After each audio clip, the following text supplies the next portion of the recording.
আমার বিএনপি এই করেছে, খালেদা জিয়া সেই করেছে, তারেক রহমান ওই করেছে। এই করতে, করতে এখন শেখ হাসিনা বঙ্গবন্ধুর কন্যা দাবি করছি। শেখ হাসিনাও তাই করবে, আপনিও তাই করবেন। তাহলে what is the difference in between BNP and Awami League?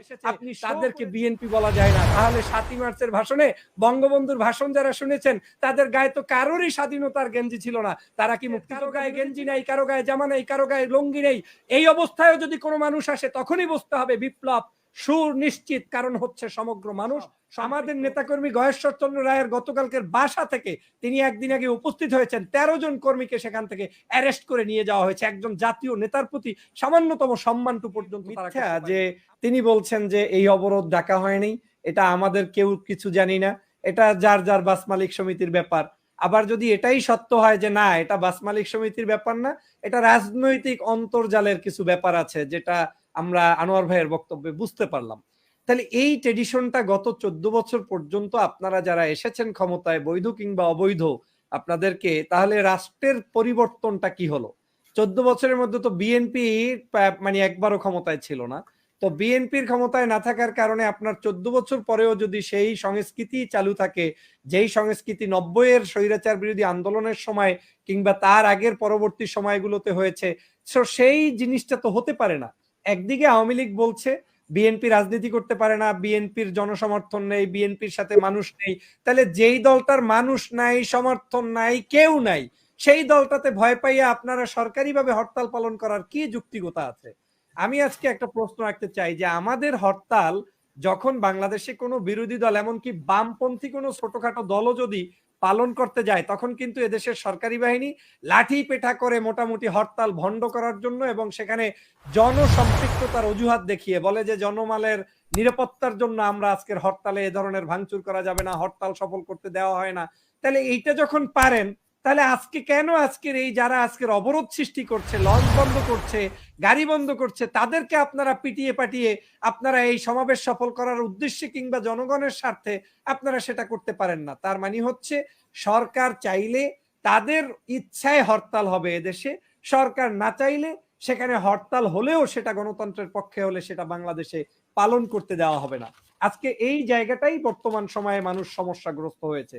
Bangladesh জাতীয়তাবাদী দল শহীদ রাষ্ট্রপতি জিয়াউর রহমানের প্রতিষ্ঠিত একটি দল।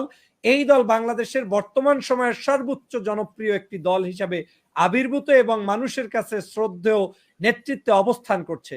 যে কারণে আপনারা দেখেন খালেদা জিয়া জেলে, তারেক রহমান বিদেশে, সামান্য মির্জা ফখরুল ইসলাম সাহেবের মতো মানুষ একটি দলের মহাসচিব, তিনি একটি সমাবেশে প্রধান অতিথি হয়ে যাচ্ছেন।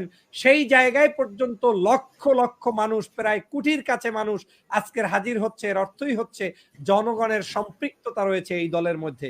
আপনারা দেখেন চট্টগ্রামে যখন সমাবেশ করলো বাংলাদেশ জাতীয়তাবাদী দল, তখন তারা হন্যেহারা হয়ে এই দলের কার্যক্রম বন্ধ করতে গিয়ে সেই খাগড়াছড়ি, রাঙামাটি জেলার সেই বাসগুলো বন্ধ করে দিল। টাকা দিলাম আমরা, সেই টাকা ফেরত নেওয়ার জন্য বলল, কি বলল? এখানে আমাদের গাড়ি ভাড়া দেওয়া যাবে না, আওয়ামী লীগের নিষেধাজ্ঞা আছে। আজকের আবার কেউ কেউ বললো আমাদের গাড়ি ভাঙচুর হবে, সেই কারণে দেব না। পথে পথে মানুষদেরকে বাধা প্রদান করা হলো, তারপরেও কি মানুষ রাখতে পেরেছে? রাখতে পারে নাই। সেখানে কিন্তু লক্ষ লক্ষ মানুষ উপস্থিত হয়েছে।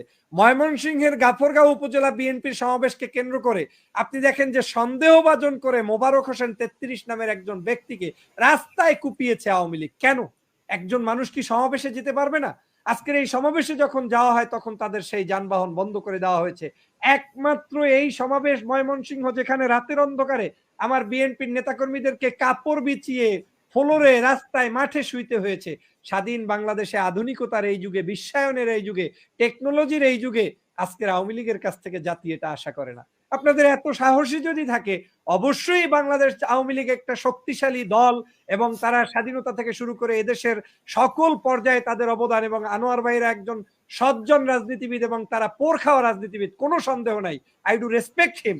কিন্তু আমাকে তো আপনাকে ভাবতে হবে যে আমি আপনার সন্তান সমতুল্য, আমরা কি শিখছি আপনাদের কাছ থেকে?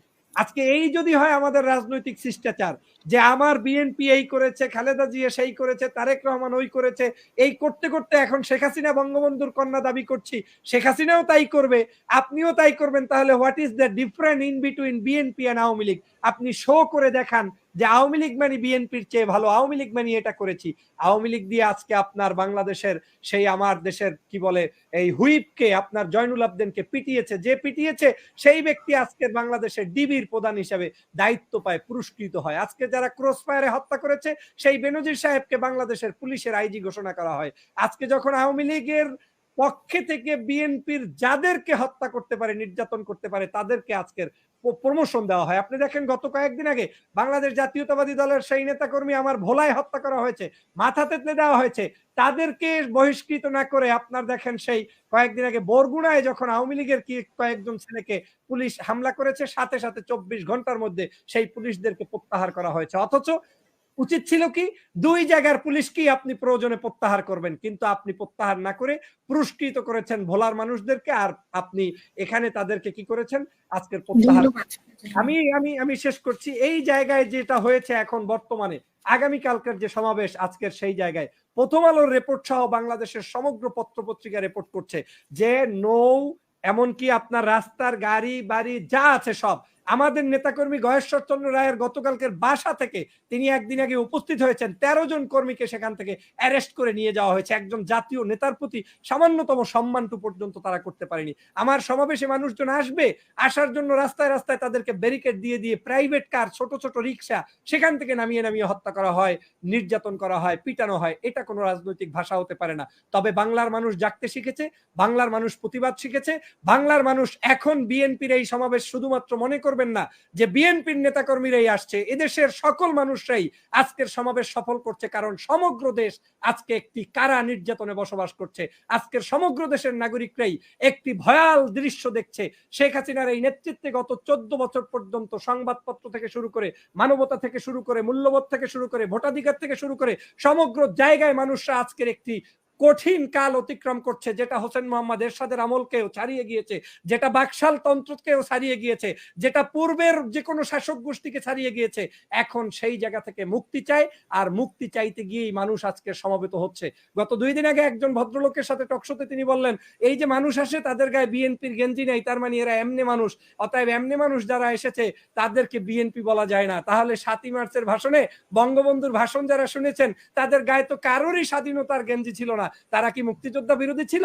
এই ধরনের বক্তব্য দিয়ে বিভ্রান্ত করবেন না। বরঞ্চ যারা যেভাবে আসছে, কারো গায়ে গেঞ্জি নেই, কারো গায়ে জামা নেই, কারো গায়ে লুঙ্গি নেই, এই অবস্থায় যদি কোনো মানুষ আসে তখনই বুঝতে হবে বিপ্লব সুনিশ্চিত। কারণ হচ্ছে সমগ্র মানুষ সম্পৃক্ত হচ্ছে, বাংলাদেশ জাতীয়তাবাদী দলকে সবাই ভালোবাসে এবং তাদের কাছে যাচ্ছে।